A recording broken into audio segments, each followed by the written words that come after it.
Merche, me parece que me toca decir dos palabras sobre tu currículum. Es funcionaria de carrera en el cuerpo técnico facultativo y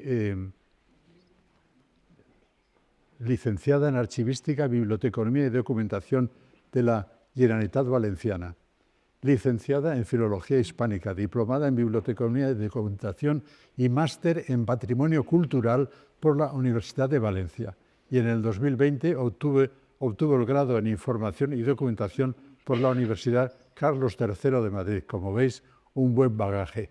Comenzó su labor profesional en el sector como bibliotecaria en la Biblioteca Valenciana Nicolau Primitivo.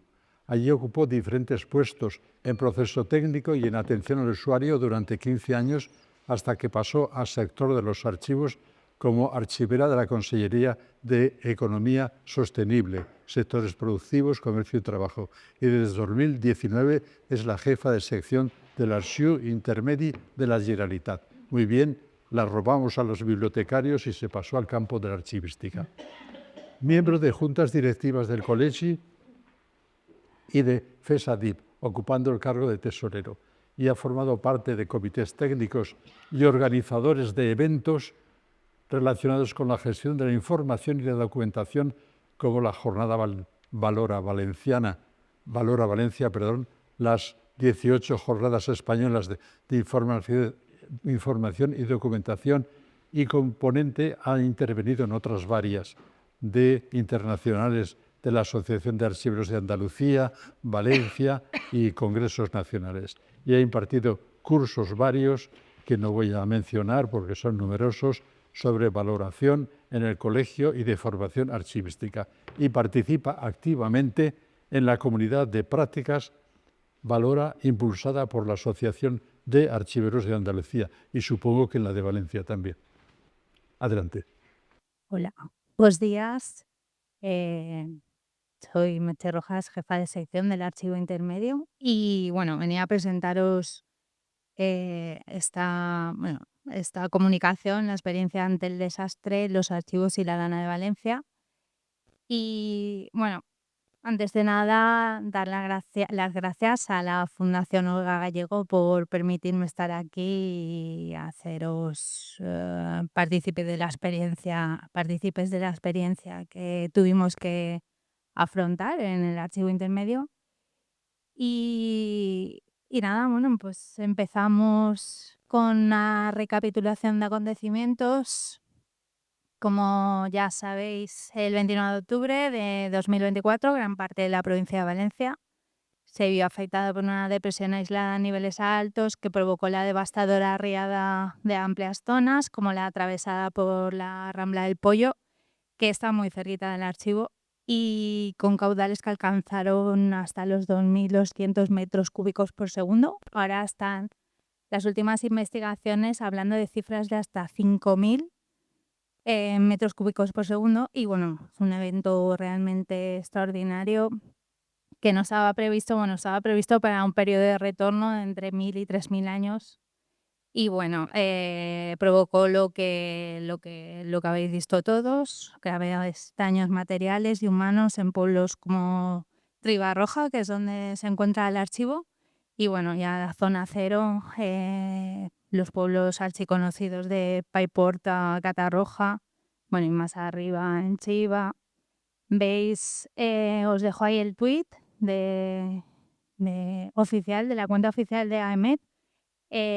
La precipitación acumulada se batieron varios récords en el área de Turís, en uno de los observatorios. Se batieron los récords de precipitación máxima en una hora, que con 184 litros por 6 por metro cuadrado, que en 10 minutos cayeron 42, que es una verdadera barbaridad. Y bueno, se marcó récord en 14 horas, no el diario de 24, porque está en Oliva, pero bueno, Oliva es una localidad de la provincia de Valencia que se encuentra al ladito del mar, y bueno, también contribuyó a este devastador episodio el tema de la orografía en el prelitoral valenciano, que bueno, hay montañas, no es que sean muy altas, pero sí que es área montañosa, y eso provocó que el agua avanzase con bastante velocidad. Bueno, no solo en Turís, que está a 20 kilómetros del archivo, sino en amplias áreas de la provincia de Valencia, como podéis ver ahí.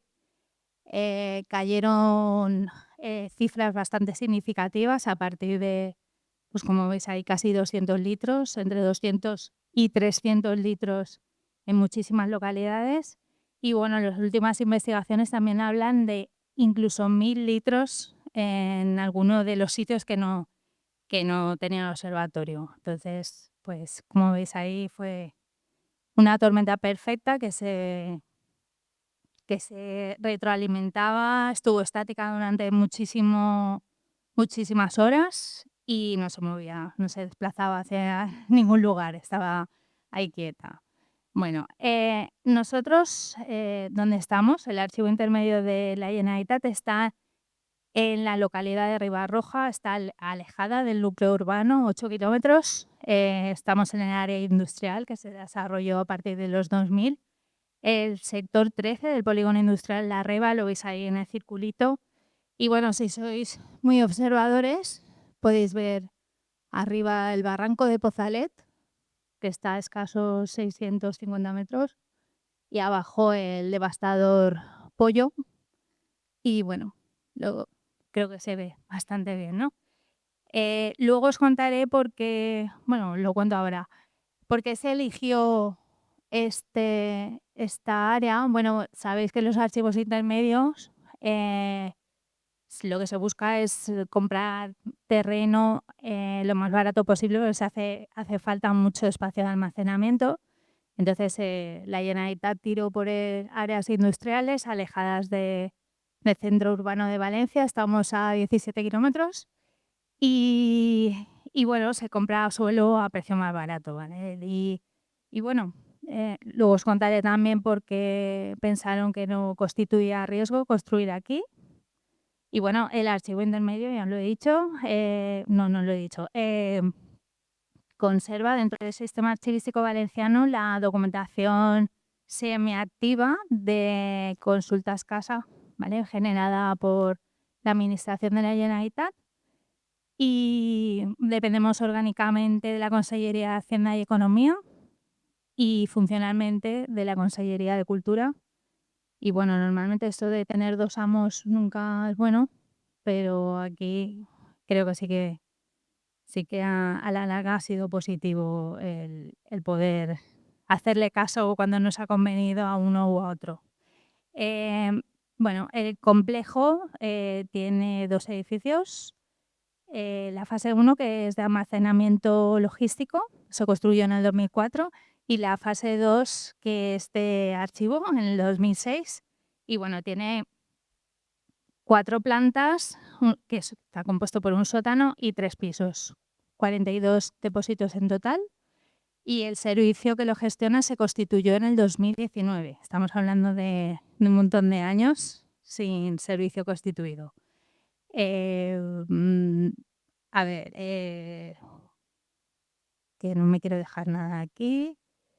Bueno, sobre todo acordaros de esa idea, que estuvimos mucho tiempo sin servicio constituido. Bueno, aunque la dirección en 2017 ya hubo una jefatura de servicio que sí que gestionaba, bueno, que es una archivera, y sí que gestionaba toda la administración de este complejo.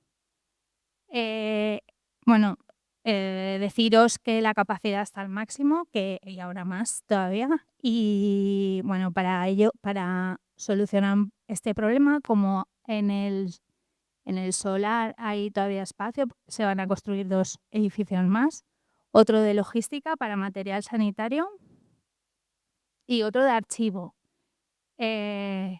Y bueno, os voy a contar por qué se tomó la decisión de construir aquí. Bueno, el solar en un primer momento parece ser que estaba bien seleccionado, porque según el PATRICOVA, que es el Plan de Acción Territorial de Carácter Sectorial sobre la prevención del riesgo de inundación en la Comunidad Valenciana, bueno, que veis que recoge, bueno, La envolvente de peligrosidad, todo esto se representa mediante mapas y se refiere a la delimitación de las áreas que podrían verse afectadas por inundaciones en distintos escenarios de probabilidad, y estas áreas se determinan mediante una serie de estudios como hidrológicos, cartográficos. Se consideran factores como la topografía, la historia de inundaciones anteriores y los caudales máximos de los ríos o cuerpos de agua. Y bueno, resumiendo, lo que se crean son mapas de peligrosidad que muestran la extensión y profundidad esperadas de las inundaciones para diferentes periodos de retorno, como 10 años, 100 años, 500, ¿vale? Entonces, según el Patricova, esta imagen que veis, nosotros estaríamos casi al final de los primeros solares que se ven y bueno, y no sería zona inundable. Pero bueno, aquí vemos una imagen del programa 30 Minuts, un día que durará anys, de TV3, en el que se muestra la zona inundable según todos estos planes de inundaciones y tal. Y bueno, lo que realmente pasó es que si lo veis, estamos allá arriba. En lo que era previsible que podía pasar, se ve un poquito la zona norte por riesgo de inundación geomorfológica, pues eso, el solar por la parte de arriba sí que podría inundarse, pero nunca llegar a lo que realmente pasó, que fue arrasada por el agua. Es una amplia zona y sobre todo con un impacto espectacular en la zona cero, que como lo veis ahí está Alfafar, Sana, Sapa y Porta. Todos esos pueblos sufrieron bastante. Bueno, así estábamos pues el verano del 24. Veis dos imágenes de la fase 2, el exterior de la fase 2, que es la fase de archivo, el muelle de carga y bueno, más imágenes. Esto son la parte más afectada, el sótano, con una rampa, la rampa para vehículos ligeros, el hall del sótano. Y luego el pasillo central del sótano, que separa, ¿veis?, 2 filas de 3 depósitos a cada lado. Y bueno, la verdad es que se notaba mucho ya que estaba el servicio trabajando desde hacía 5 años, porque nada, en el 19 se cubrieron el resto de las plazas de administración, de los técnicos, apoyo de dirección. Y bueno, llegó el día D. Y nada, pongo unos vídeos así muy cortitos, cómo iba el agua. Eso aproximadamente. El de la izquierda es de las 6 menos algo de la tarde. Bueno, luego veis que es una verdadera locura cómo va el agua. Y nada, más vídeos. El ruido del agua es algo que no olvidaremos en la vida. Este ruido parecía un mar en medio de una tormenta. Mira el coche. Bueno, la gente en este primer momento, claro, estaba preocupada por los coches más que por otra cosa, pero bueno, ya Hemos quedado. que era serio. Pues esto es en la puerta del archivo y nada, como se nos inundaban los sótanos, como caía el agua. Esto era prontito todavía, sobre las 6:15, una cosa así. Y bueno, 3 horas cayendo agua del sótano sin parar. Y bueno, pues... ¿Has copiado cargador, no?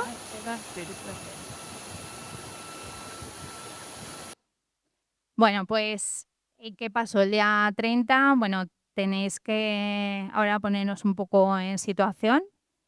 Este episodio causó que cayesen, porque fue de agua y lluvia, de agua y viento, y causó que varias torres de alta tensión cayesen.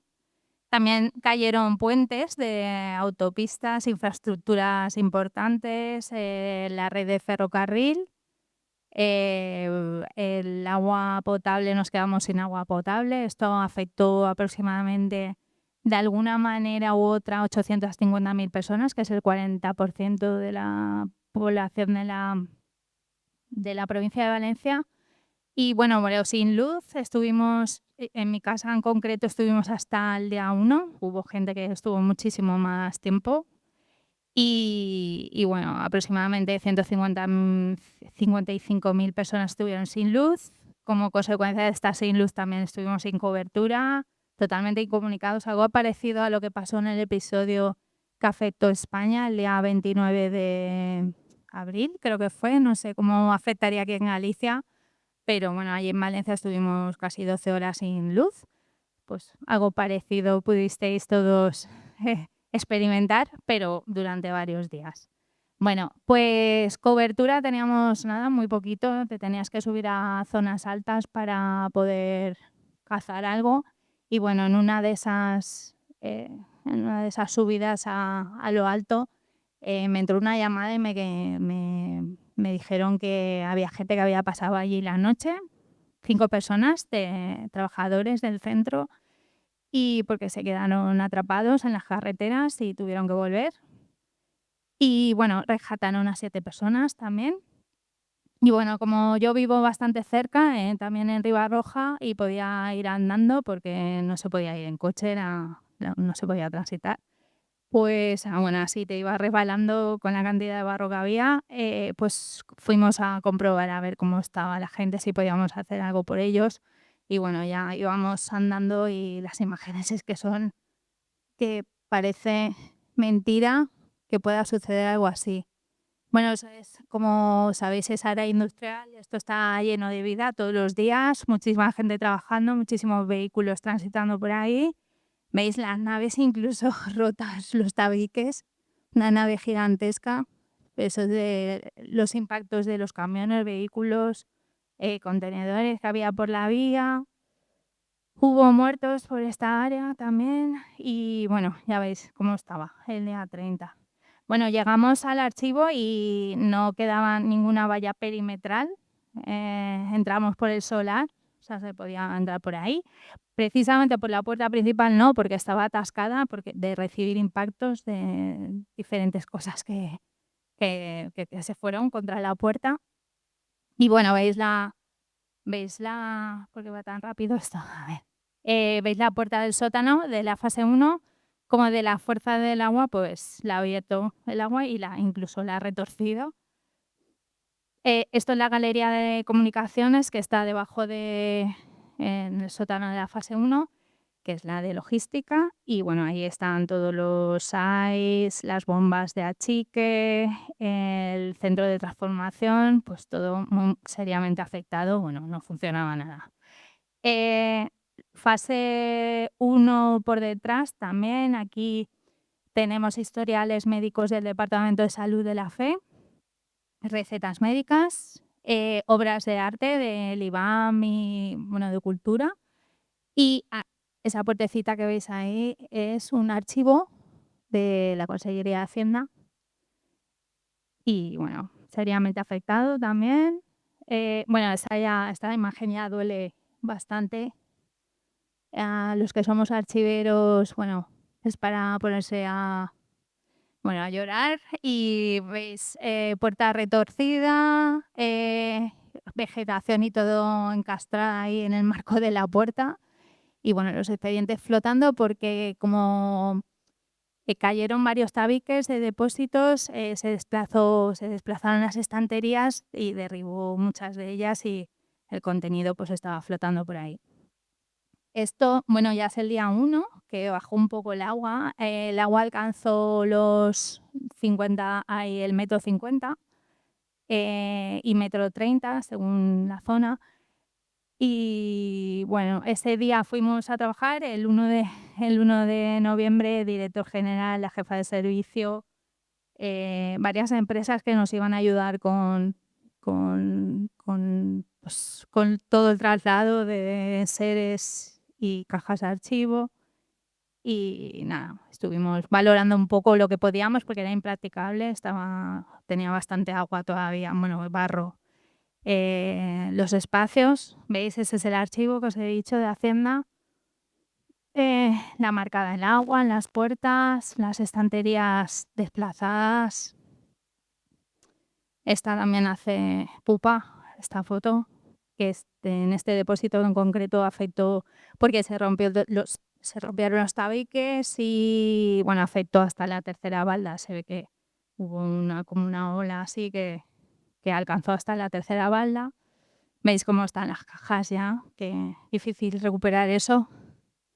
Más cajas desplazadas. Bueno, estas por suerte eran para eliminar, que había dado el ok la Junta Calificadora. Y bueno, material también de archivo por ahí. Veis la marca del agua en la puerta. Uy, me he ido. Vale, y otra vez la foto de antes que os he enseñado, pero ya más de cerca, porque ya era más practicable moverse por ahí. Bueno, el día 4, bueno, ese fin de semana no pudimos hacer nada.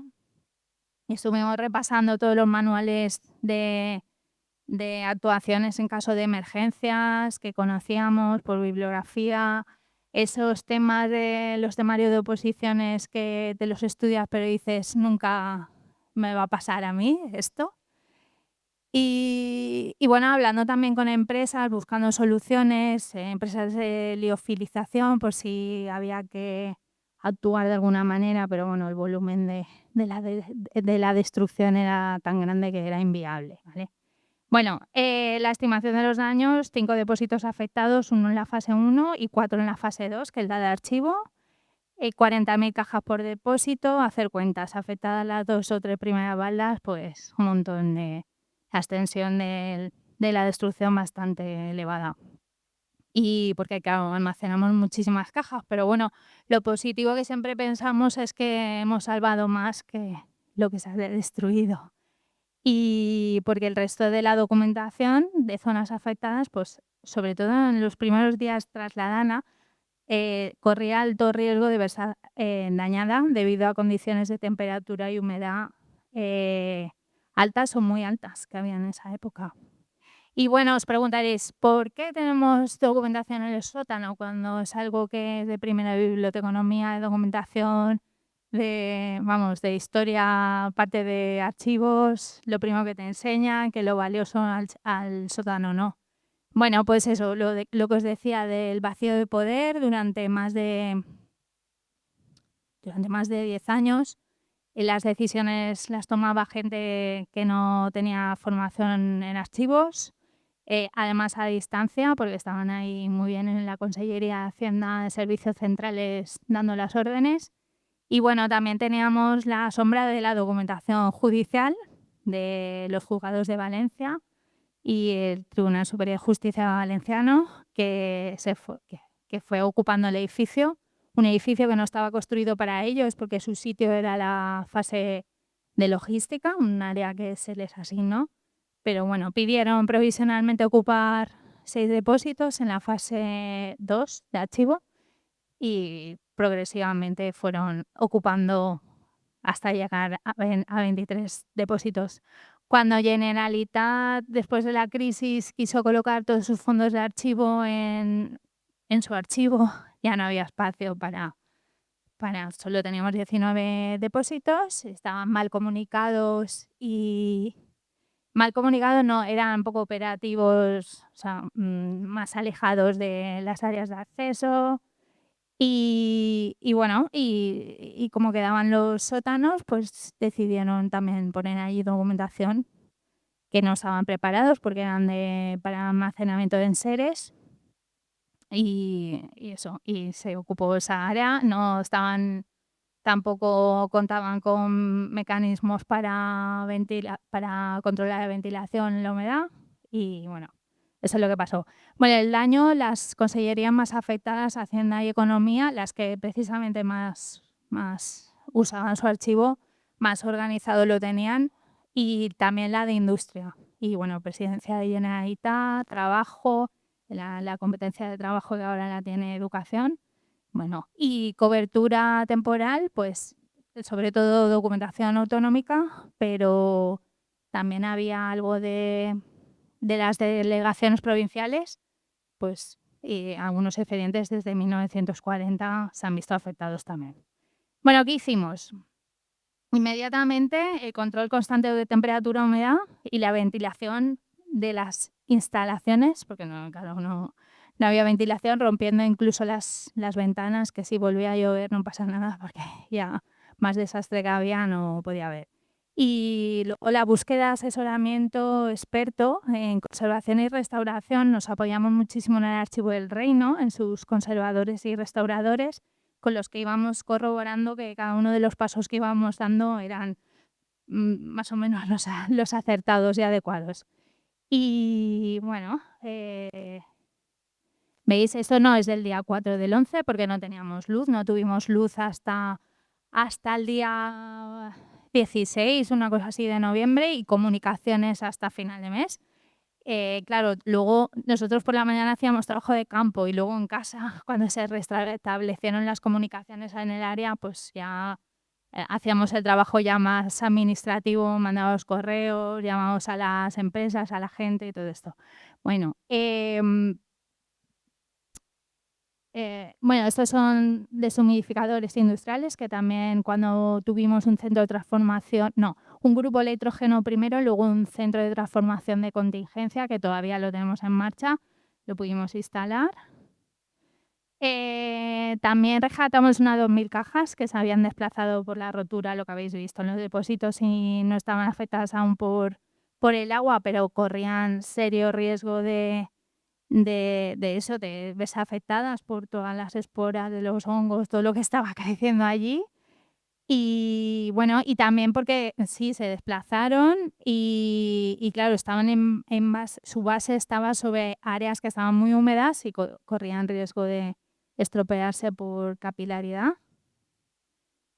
¿Qué más? Los accesos principales al sótano de la fase 2 estaban totalmente colapsados. Esto fue una de las prioridades. Poder desbloquear el hall, porque bueno, eso ya cuando se estaba trabajando.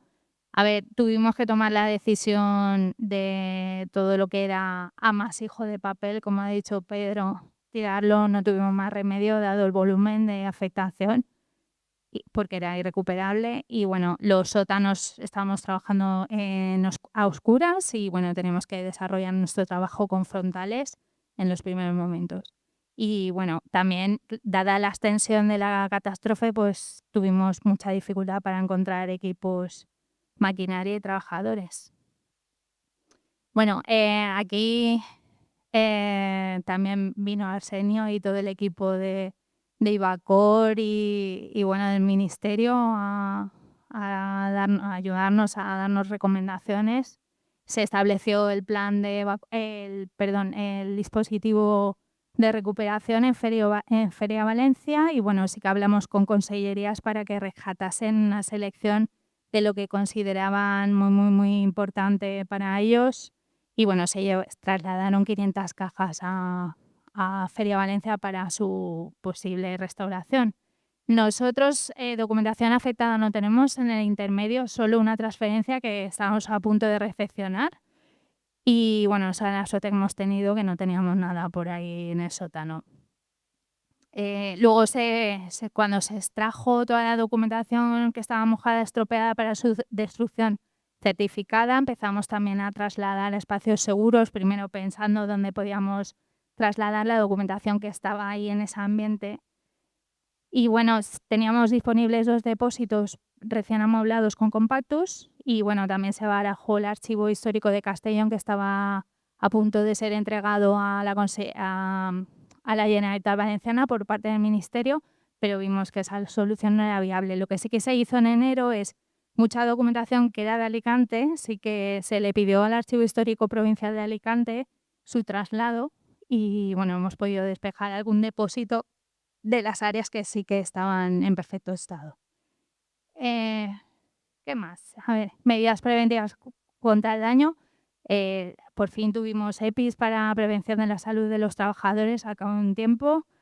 Y bueno, se aplicó un tratamiento contra hongos y se trató de reducir la humedad relativa en depósitos con, bueno, ya sabéis, con las 2 primeras semanas. Bueno, la recuperación, veis aquí, los chicos moviendo manualmente los compactus porque el barro se había incrustado ahí en las guías, era muy difícil mover aquello. Veis las cajas ahí totalmente adheridas a las baldas. Esto, cogías la caja y te llevabas la balda entera. Bueno, la destrucción del agua, los tabiques. Ahora se supone se va a reconstruir el sótano. Nada, después de subir las cajas y también se activó un dispositivo de voluntarios, se llamó a los voluntarios que sí que a partir de diciembre vinieron a colaborar y bueno, cuando ya estaban las cajas movidas se desmontaron las estanterías y se quedó así de diáfano todo para poder entrar ahí a hacer obra. Bueno, hemos salido en la prensa muchísimas veces, pero bueno, que el archivo intermedio no tiene ningún fondo afectado. Y bueno, quería dejaros con estas reflexiones para el futuro. Y bueno, lo primero y principal, que el sótano no es lugar para los archivos, eso lo sabemos todos. Y bueno, por mucha reconstrucción que hagan del sótano, no vamos a volver a meter nada ahí. Que es importante reivindicar nuestra función en la sociedad y que los archiveros somos muy importantes, que tenemos que estar dirigiendo todas estos organismos, los archivos, nosotros, o por lo menos estar ahí en las decisiones más importantes, siempre que piensen en nosotros, que cuenten con nosotros y que estemos ahí. Y que para nosotros tenemos muy claro que no deberíamos ser la última prioridad en una consellería con competencias en cultura, depender más de un departamento más transversal que tenga poder, ¿no? para poder reconstruirte un edificio o construirte otro porque si, bueno, vino Cultura también a visitarnos y bueno, nos dijeron que lo tirásemos todo, lo afectado y lo que convivía con lo afectado. Y bueno, por suerte no les hicimos caso. Bueno, y sobre todo en la administración local, la dualidad archivero-bibliotecario de las corporaciones locales, esto de tener una plaza, 2 funciones, es demasiado, porque bastante tienen los bibliotecarios atendiendo un servicio tan importante para la sociedad como la biblioteca, como para atender bien y hacer lo que precisa un archivo en una corporación local. Y bueno, la necesidad de la función inspectora en archivos y bibliotecas, esto es una función que debería desempeñar el departamento que tiene las políticas, archivos y bibliotecas, y bueno, en Generalitat se amortizó esta plaza, no hay nadie que desempeñe esta labor. Y sí que en pueblos de la zona cero han sido los propios usuarios, investigadores, gente vinculada al archivo o a la biblioteca, quien ha realizado estas funciones. Y es algo que bueno, es increíble que esto esté sucediendo. Y bueno, deciros que creemos que la experiencia, ya para terminar, la experiencia del archivo intermedio proporciona un caso de estudio relevante para la gestión de los archivos en un contexto de emergencia, pero no lo que decía Francisco de que se rompe una tubería y es algo así muy local, no. En una emergencia que afecta, que tiene una gran afectación, como la Dana, lo que sufrimos con la Dana de octubre del 24. En contextos de emergencia, bueno, y puede ofrecer lecciones para mejorar la resiliencia de los archivos en una situación similar, porque sí, hay muchos planes, hay mucho manual de actuación frente a desastres, pero claro, en una situación de colapso tan global es complicado. Y bueno, que es muy importante desarrollar una respuesta rápida, efectiva e implementar mecanismos contra el deterioro. Y bueno, también destacar que la coordinación institucional debe ser fundamental, una pieza clave para conseguir el éxito. Y nada, muchísimas gracias por vuestra atención. Si tenéis alguna pregunta.